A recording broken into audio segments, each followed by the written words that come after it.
going on, everyone? My name is Rob McCarty, and we're going to be running through Studio Workshop number two today as part of the Road to Miami Art Week exhibition. Um, I'm super stoked about today's session as we get a little bit nitty gritty into the tools.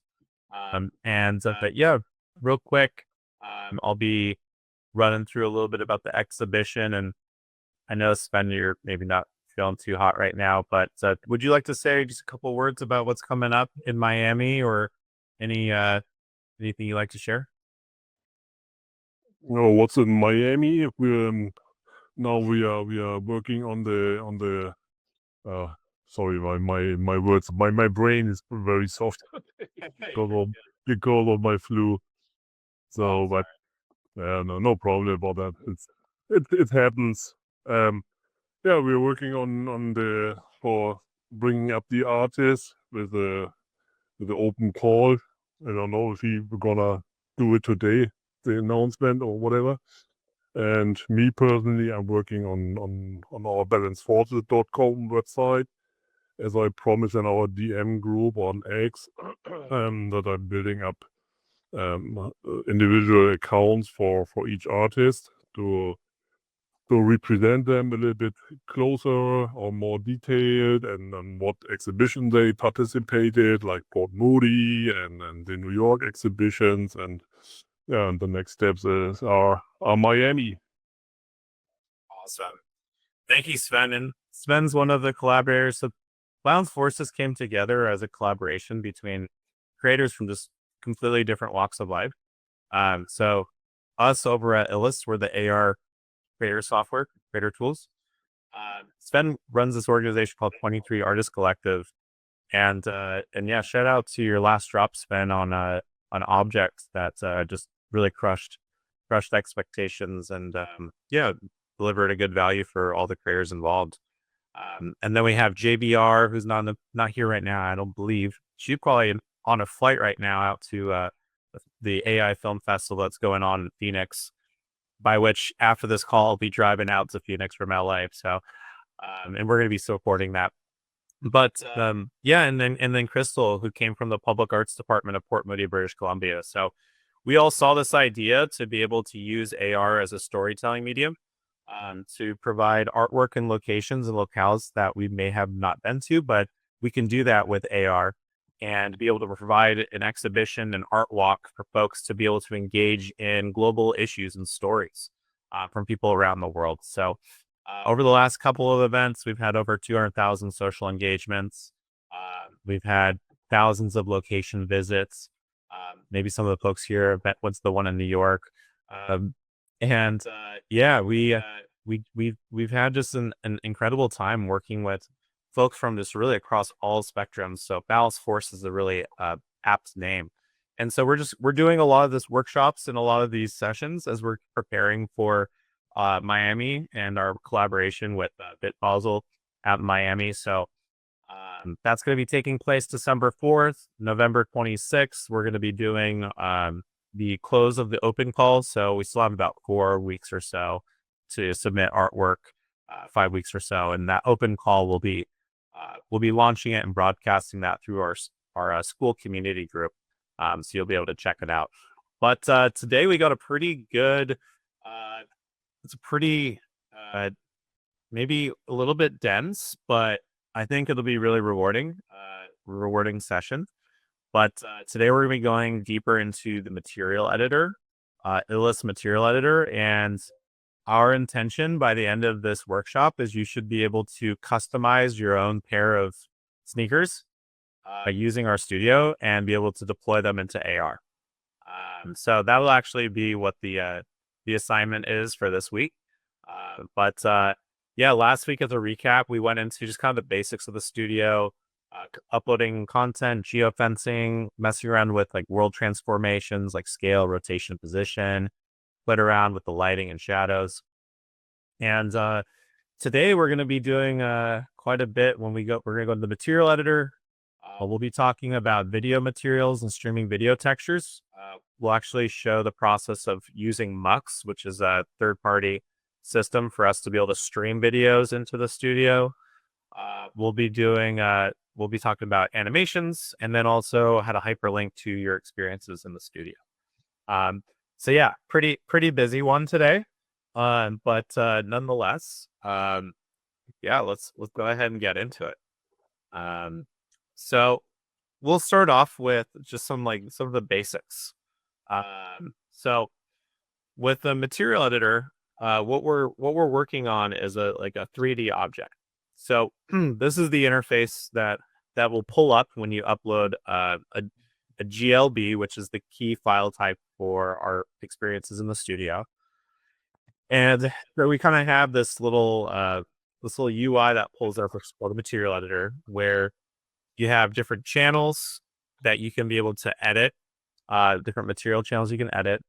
You have the ability to change up different maps like metallic, roughness, ambient occlusion, normal maps, and then basic transparency properties.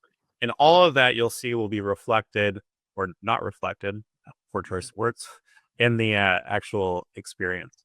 And then we also have the ability to reset. If you don't like the way it looks, you can reset all the materials back to how they came into the studio. And then we have its own local saving. So there's a save button here for just saving the materials, which is separate from the whole entire scene. And we have it separated out for a specific dev reason. But yeah, so there are two save buttons, but this is just specific to just saving your materials on the object. So that's kind of the important one. And yeah, so again, I'm not gonna go through the deck too much until probably the end, but so let's go ahead and jump into the studio. So in this case, I'm gonna start off with an experience that let's actually go with the blank shoe. So I'm gonna kind of show you how all this plays out. So let me just turn something off here. Okay. And then let me reset the textures, save it, and then refresh. Okay. Give me a second. And there we go. All right. So this is the model that we had uploaded into the classroom. So when you'll see that in the classroom, the module area, you'll see a file. It's a GLB. It's for this blank Nike Air Force One shoe. So we're stoked to be able to get this model. We worked with we're using this model from the last on-chain summit with Base, up in SF the few weeks back, actually a couple months back. Time's flying. But yeah, so this is a GLB file. So essentially we have these different material channels, which you can select different areas of the view that you can be able to conform or transform. Let's see it. So in this case, if I want to isolate just the laces and change out the color map for the laces, I can now make the laces red. If I want to say, I can kind of dull out the lighting and change out the color of the lighting. So the emissive color is basically kind of gives it that glowing, more vibrant effect off of the material. And yeah, so I'm able to kind of go in. If I reset materials, it brings me back. But I can choose really any kind of so we have the swoosh, which I can change the color on the swoosh. I can go in, I can change the different colors of the soles. And so yeah, so Andrew, this mode is when you upload a GLB model, you'll have based upon what has been UV mapped in the project, this is where you could be able to you'll be able to isolate those channels. And yeah, maybe LM kind of while I'm doing the demo, if anyone has questions, LM is a pro with the studio as well as some of these. So if you do have any directed or targeted questions, I'm sure she could probably field them in the chat and kind of give you a little bit more insight. But yeah, so I'm gonna just kind of play around with this right now. I'm gonna let's go back to the swish here. I'm gonna make it I'll make it blue, And let me make the lace. There's like a little stitching right here. I'm gonna make the stitching blue too. And then I'm gonna make the laces. Actually, we'll make the bump and back blue as well. So kind of playing around with just like a couple of different styles. And then again, this is like have fun with it. If I click save materials, they will now be saved. And actually, I can deploy this in the AR now, and it's already been designed and customized. But I want to embellish it a bit more. So let's go ahead and go and select the swoosh. We have this thing called a roughness map and metalness. And so this gives us the ability to like I can actually make the swoosh now look like more metallics. Right now it's kind of matted. So if I did that, I'm going to bring the roughness down. Let's see here. Oh, I'm on bump in front. Let me go back to the swoosh. There we go. There we go. Now it's more metallic. So now what I've just basically done is I've allowed it to be able to reflect the light. So now you actually have this kind of reflective, it like looks metallic in that like actual isolation. So that's what these. So you're basically like you're defining which material you want to edit and kind of switching between these. This, like our studio, it's pretty light. It's not like full capabilities like Blender, but we want to kind of give some elements to that. Yeah, so then if I want to like mat it out, I'd bring the roughness up, and I'd probably bring the metalness down. And now it's like a little bit more matted. It's not very reflective. No light's reflecting off of it. So, which is kind of like a more standard, but I like the kind of plated look of it. So I'm going to bring that up again. Okay. So, yeah, so kind of moving on. Again, we're still looking at the switch channel here. Normal maps will kind of give you like if you have something that's like a little bit more granular, it really gives you that texture of like granularity. And it's like the way that the light bounces off.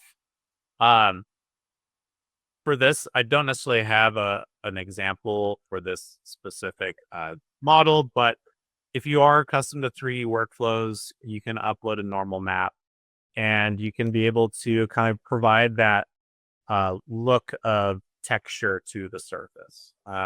So like think of like a brick wall. A brick wall isn't just perfectly flat. It has grooves and kind of divots and like holes in the brick. So what the normal map would provide is to give you that level of transparency for what you're working with. So yeah. So let's continue on.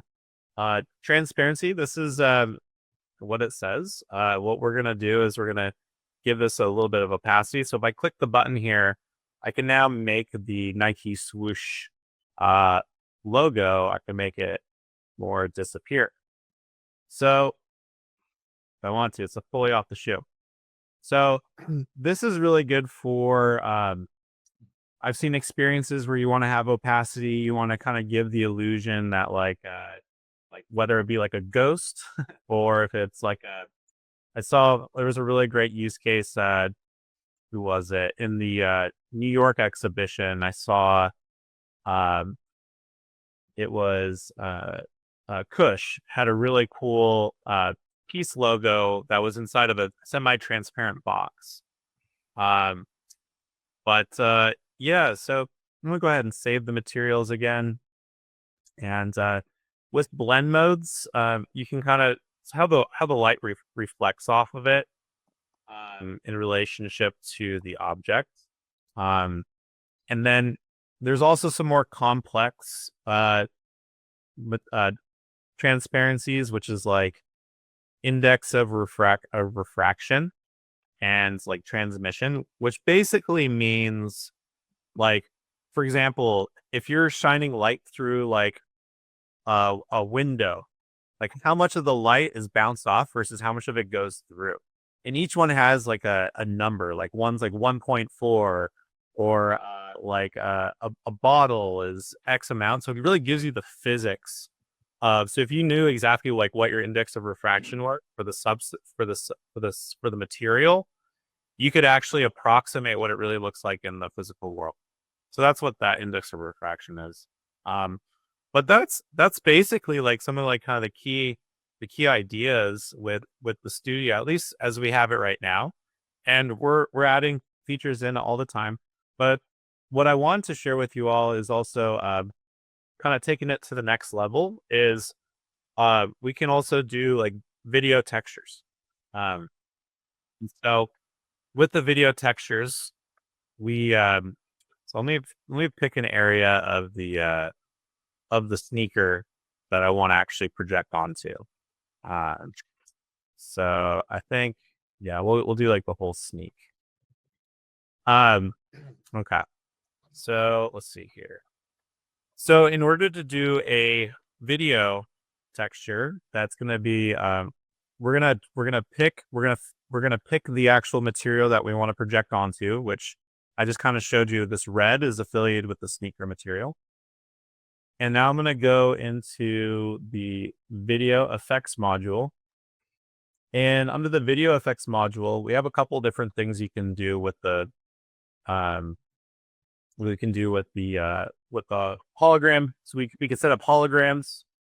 This is using the Microsoft Mixed Reality Capture Studio plugin. So if you have any 3D programs, then you can be able to use it through the studio here. We do have the ability. We're workshopping right now occluders for the model.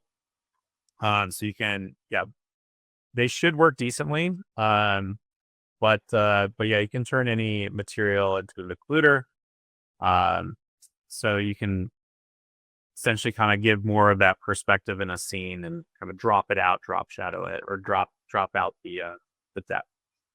But in this case, so if you're familiar with occluders, then yeah, you should be able to use those.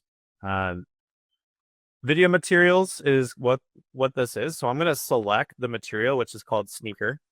Make sure that if you are UV mapping, make sure you'll see that there's no spaces between, except for bump front and back.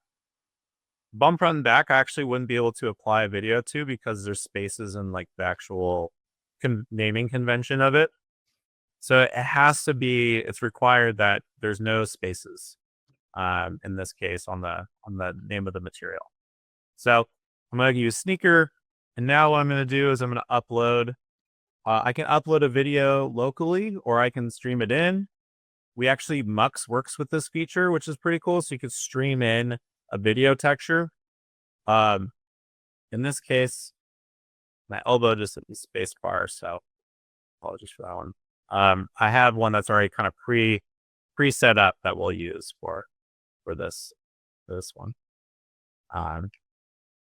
Okay, so we have this little model here. I'm gonna click save. I'm just gonna give this a good refresh as well. Clear the cache, and voila, we now have that video that's now being wrapped around the shoe, around the sneaker function. So yeah, if I were to produce an AR preview of it, I now have this shoe running a video off the top of it. Yeah, we're so that's under the video effects module again. Video materials, I pointed it out the sneaker, which is this area, and then I uploaded the video. You can upload it natively or you can sideload it if you like have your own storage, or if you want to. Sadly, we don't.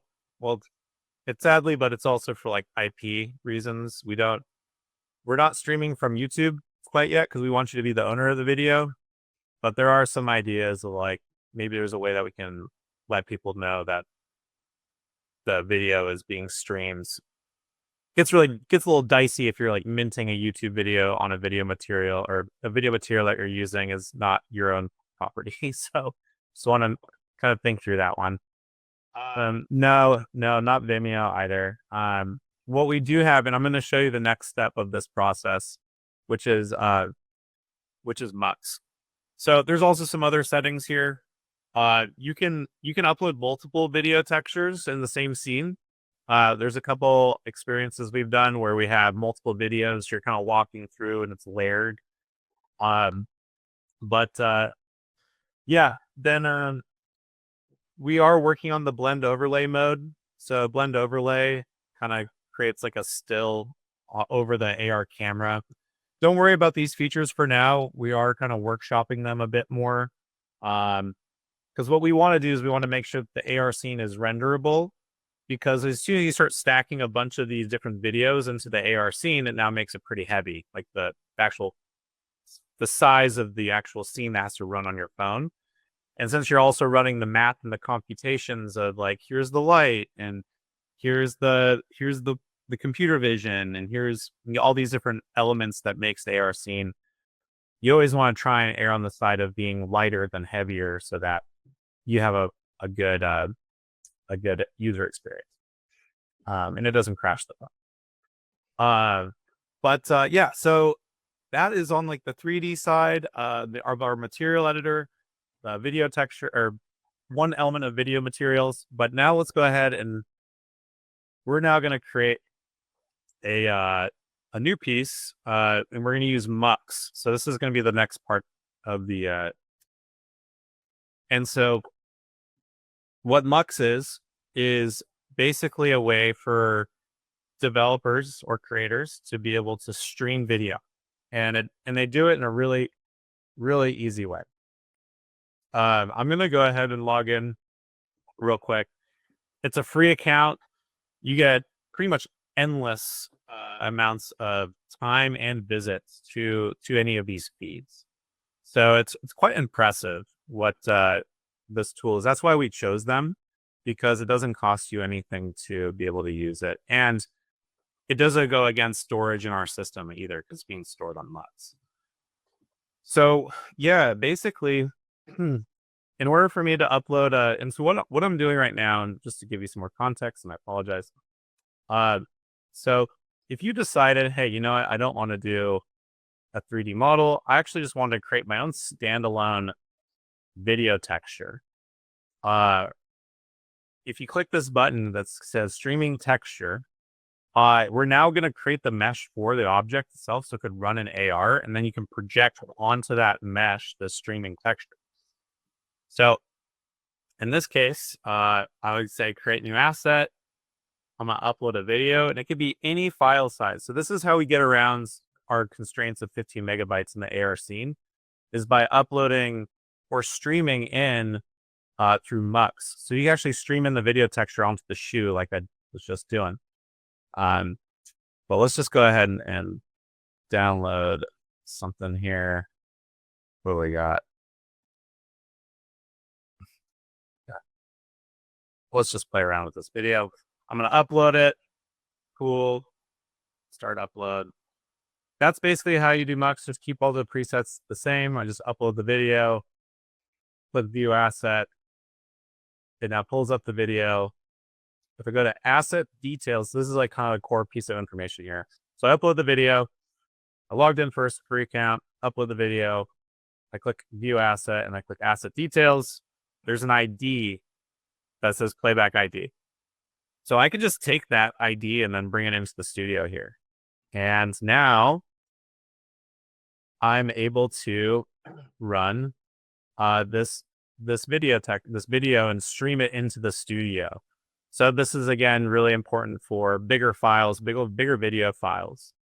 But what's kind of nifty is I could either, I could have it be looped, I can make it audio only in the AR scene, but it also pulls up a chroma key.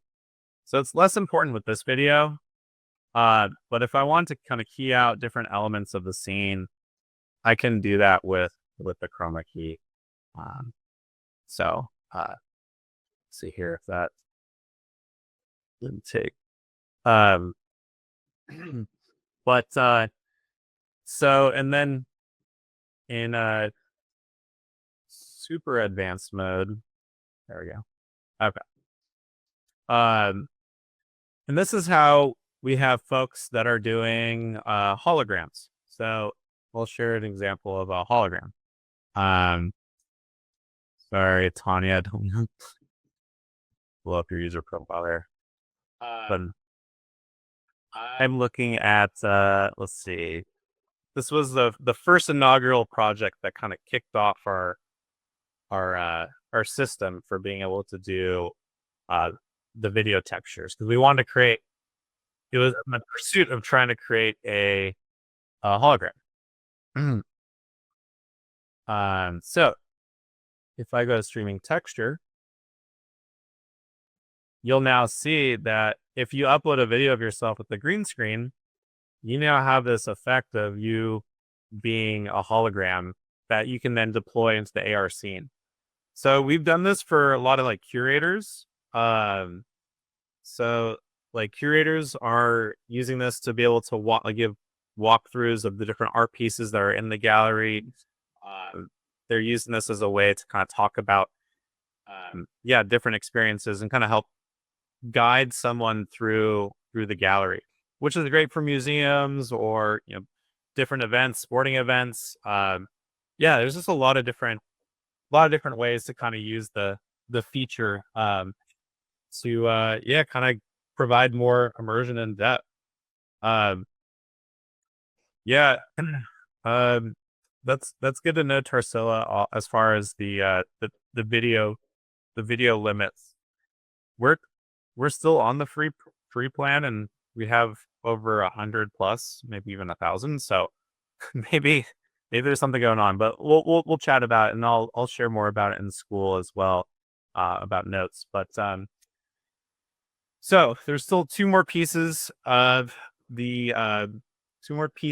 to go through. So let's go back to the shoe. So you can always toggle back and forth between what you're working on by just going over and hitting the content. So we're working on shoe, but if I wanted to have it be a streaming texture or an image, I just click on that, and then whatever you save last is the one that's going to appear in the AR scene. So, but say with the shoe, I want to add a little bit of movement to it. In this case, if you're using a 3D program and you are bringing it into the studio, then if you have animations and they're rigged, if you bake the animations into a GLB, they'll come through. They'll run. Um, but yeah. So if I click this little button right here that says animated rotation, it's gonna run the basics. You can kind of flip around the axes, and how it's being set up. You can also slow down the speed. It's a little bit more smooth. But then these controls are for rigged animations. So if you have animations that are repeating, or if you want it to kind of like ping pong or only play through once, or you can also run them backwards. It just gives you more flexibility of what you're working with. I got one more piece here because I want to open up for questions. We'll be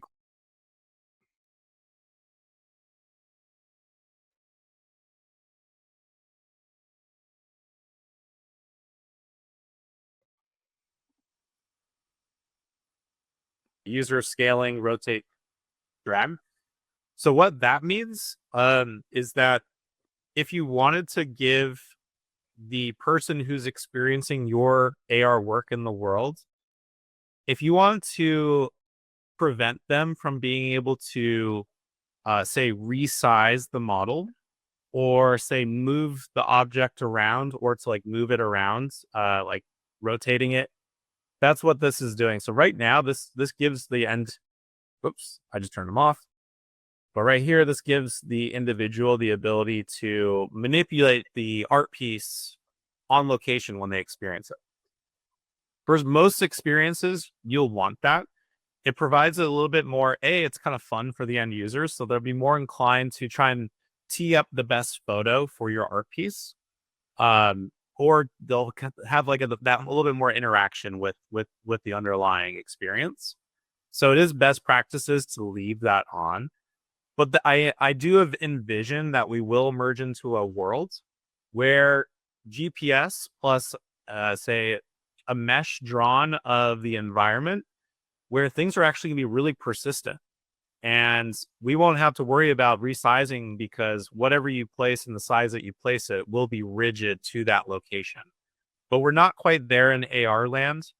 But it is a world that we will emerge into eventually. But so for now, just leave these on. And that'll be nice for the end user. So this last bit, so the hide pop button, this will come into play when we reintroduce our spatial POAP system. So we just have that to default off. It doesn't really do anything right now.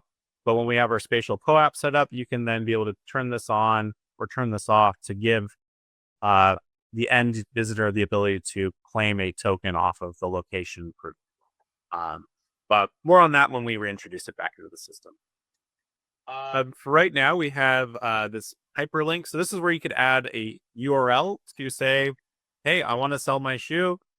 Go check it out. It's on, Rarible. This is where this actually pulls up in the AR scene little UI button that says link off site. You can also upload your own custom icon for the scene. In this case, like right now, you can upload like a GIF. It has to be small, but it'll kind of be a little bit more flashy, so it gives more people an inclination to click on the button.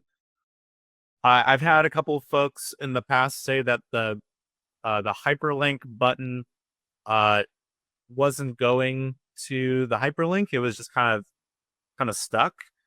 And what we found was that the picture itself wasn't hyperlinked, but the link, the hyperlink was, like, the actual link was. So you're tapping on the button, but it wasn't going anywhere. It was flagged to the dev team, and they have a push, and we'll be pushing that into the studio very soon. So just as a heads up, because I know that was something that some folks were asking about. Yeah, so that should, let's see here. I went through all that. Transparency, animations, interaction, mux, playback, video textures. Cool. And so, yeah, we're just kind of nearing the end. So as I mentioned, we want to make it accessible for anyone to play around with these AR tools ahead of the Miami exhibition. So we have 2 different promo codes that you can apply. We can only play one, and it's for first-time visitors to the studio. But yeah, we really want to really promote the art as much as possible and not let cost be a barrier to entry. But then yeah, for this homework session, we're gonna be taking the Nike shoe, and we want to see what designs you come up with. We'd love to, and then if you can add a bonus, a hyperlink, an animation, streaming video texture, even. By all means, please upload it to our school classroom under the classroom category. And we have a spreadsheet right now where we're kind of taking notes of everyone who's been publishing their homework and their challenges. So we'll make sure that we notch. Yeah, the last screen. Yeah, so here's with the QR code. I'm going to be sending, so in our, going back, I keep saying our school, just maybe before we jump out here, I'll share what the school is. But basically, the school is our kind of community hub that we created, where we're dropping all the different modules. Folks are sharing what they're working on. Yeah, it's been great, really great getting to know some of y'all and seeing some of the works that y'all are coming up with. But we're also going to be dropping, so there may be some new business opportunities coming in too. So we want to provide a window for creators to check out. So this is, if you want to look for any of the recaps or any of the resources, if you go to like the Get Started, we'll have like the course materials. We have module 1, the recording of module 1, module 2, and this is module 3, which we'll drop the recording in, class presentation as well. And you can sign up for the future weeks that we're doing. Then we also have calendar where you can book. We do every Friday. We do office hours. And then Wednesday we have our class. So if you want to see what's going on, and as well as other additional events that we have going on. Then you can also, there's a map of creators all around, which is pretty awesome to see. But yeah, and then there's also like points and challenges that we'll probably be initiating. But yeah, that's basically in a nutshell what's going on with the school. I keep referring to that, but we have all the resources there for kind of helping kind of get you set up. Um, but yeah, that's so I'm gonna go ahead and close out this specific, at least the education section or the recording of the education. And we'll be opening it up to Q&A here. So just give me one.